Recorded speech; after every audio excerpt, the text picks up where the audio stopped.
This is Kaylee DuBois, and welcome to Kiss Me Deadly. Today we're going to talk about separating identities, part separation that happens in cults, sex cults in particular. My background includes about 17 years in various cult systems, 17 years of research, and mind control research. Now, in the early millennium, I had joined a sex cult based out of Phoenix, Arizona, led by a very charismatic leader. She was in her early 60s and had relocated from the Seattle area, in which she brought her cult following down to the Phoenix area in Sedona. She had taken in many different women and men, offering them freedom of expression, providing them with free living quarters inside her very large commercial complex, which she dubbed a temple. During this time, in my experience there, I witnessed women abdicating their responsibility by giving over their flesh, prostitution, in the name of their religion, taking a small amount of money and giving it back into the temple, the religious institution in which this woman established. These women came from all walks of life. Women who were educated, women who had drug problems, women who had children and a husband at home. I believe the idea of fast money and liberation allowed these women to frame their reality to a whole new level. Now, one of the techniques used that most people don't understand is how we split identities, how we give the new person an identity. Now, think about the military, think about boot camp. When a person goes into boot camp, what happens? They're no longer called by their first name. They're called by their last name. Smith, get over here. Trainee Smith, Airman Smith. Sometimes they're called by airmen. They're given a whole new identity. They're separated from civilians and turned into soldiers. The same thing happens in cults, in particular sex cults. One of the techniques that was used by this charismatic leader in Phoenix, Arizona, was the splitting of identity through changing the name of the prostitutes that frequented her temple and used the space. They'd come in through the door, fresh off the street, curious, exploiting a woman's sexuality for financial gain is the most disturbing thing on the planet. Telling them that they're going to find liberation and freedom by selling their ass, when they are so much more than their ass.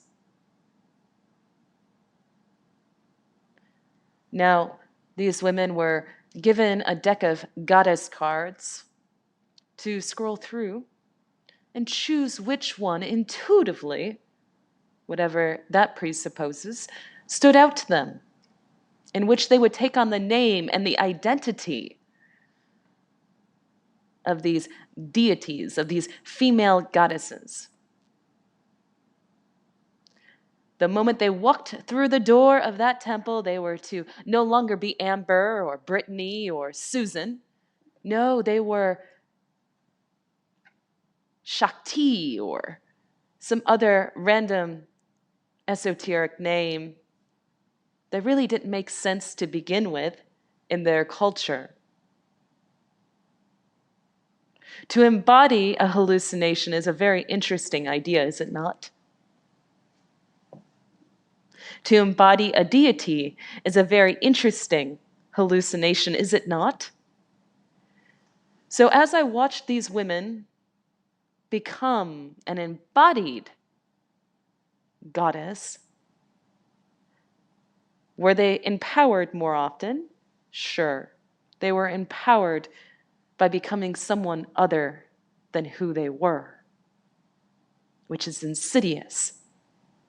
So this woman, without knowing what she was doing psychologically, was separating parts. She was taking Susan and installing Shakti. Now, what happens? Well, we have two different value systems operating at the subconscious level of the mind. And which one will rule over? The little girl that's terrified, or the new powerful Shakti, always in combat with one another? So when we have two opposing value systems operating, what happens? When we have two opposing value systems operating, what happens, readers, listeners, is the one that's the strongest, the one that has been used over and over and habitualized, is always going to win. So I'd watch these women go home at night and take long showers, scrubbing their bodies. Sure, they would go home with $1,000, $1,500, $2,000, sometimes even $5,000, brand new Porsches from customers. But they would go home and they'd scrub their bodies. At the end of the day, it did not sit right with them. I sat down recently with a wonderful woman, a wonderful woman. She is getting up there in age. And I could watch by her expression on her face as she solicited prostitution at her old age of how unhappy she was. Yet she goes, I had 5 clients yesterday. 5 clients. I made so much money with my 5 clients. But her face is in a scowl. Her internals are not matching her physical expression. Her analog is wrong. Analog is when someone says yes to you, but then shakes their head no. And you're watching them. And you're going, why did you shake your head no when you meant yes? So what's happening? Well, we have parts separation. I love part separation. Let's go more into it. Now, oftentimes we can think of parts therapy as the person who loves tacos but wants to go on a diet and lose about 15 pounds. They find themselves at Taco Bell, gorging themselves on a gordita. And, oh, why did I do that? I won't do that tomorrow. I won't do that the next day. And then a week later, they're back at Taco Bell, gorging on a gordita. I know it sounds funny, but this is how it works, right? We have parts of ourselves. Now, when I'm working with someone on such an advanced level of parts integration, working with women who escaped sex cults, working with people who escaped Amish communities, Mennonite communities, to learn about their sexuality and explore it in a way that's high functioning. Because what is high functioning? Is high functioning joining a sex cult? So it's them versus us. You have a sense of belongingness. Do you need a cult to feel like you belong? Or can you have that internal validation that you are just right in the world? Who you are, who you were born to be in this world without the validation, the external validation of an authority figure and a group and group think. So let's talk about parts integration. So there's a part of you that, really has a terrible behavior. And then there's a part of you that's really positive, really successful, really motivated, right? And then there's this creative part of you, that is an excellent problem solver. So when I'm working with parts to integrate these parts, I always want to identify them. So I take the person down into a very deep trance. Now, you all know I'm the founder of hypnosisforsex.com and the Institute of Hypnosis and Sexuality. So when someone is having an eating problem, oftentimes they will provide me with the identity of the eating problem as something that makes them feel pleasure. Maybe they're feeling pleasure by eating. Maybe they're happy when they eat. A smoker might find freedom and relaxation in smoking, right? So each part that, despite the fact it can be a very insidious part, has a positive benefit. A smoker might go outside to sit back and relax and take long drags of smoke coming in through their mouth and out through their nose, in which they have a moment to relax and think about the day, introspection. Or let's say someone that's eating huge amounts of food. What are they looking for? They're looking for comfort. They're looking for pleasure. They're looking for happiness, right? We gravitate towards foods to increase serotonin and dopamine, especially during these hard times of COVID-19 when quarantine is practically most states. So how do we get motivated? How do we get motivated?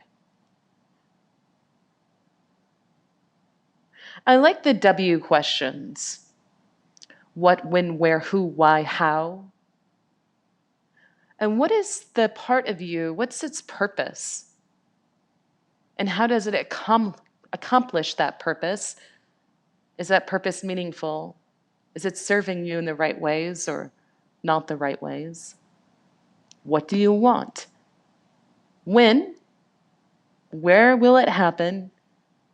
Who will be associated with you? Why? And how will this happen? What, when, where, who, why, how? So, parts. Parts are very interesting subjects. Now, we can separate someone's mind into parts and have them extreme internal battles, or we can get the parts all communicating so the person feels incredibly motivated to live a life of satisfaction. Which one will you choose? So today in Kiss Me Deadly, you learned about parts, part separation, how sex cults utilize part separation in order to create two combative identities. And think about it this way. When a person is told their sexuality is used for spirituality, is that not the highest form of actualization? I believe that this industry has co-opted spirituality as a way to commercialize sex. You don't have to take my word for it, but you can begin to think about the slogans that you see. Sacred sex, tantra. How is that not commercialized by those that have not really even studied the ancient arts of tantric yoga?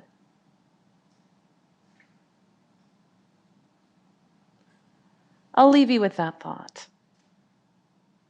This is Keely DuBois of Kiss Me Deadly, KeelyDuBois.com.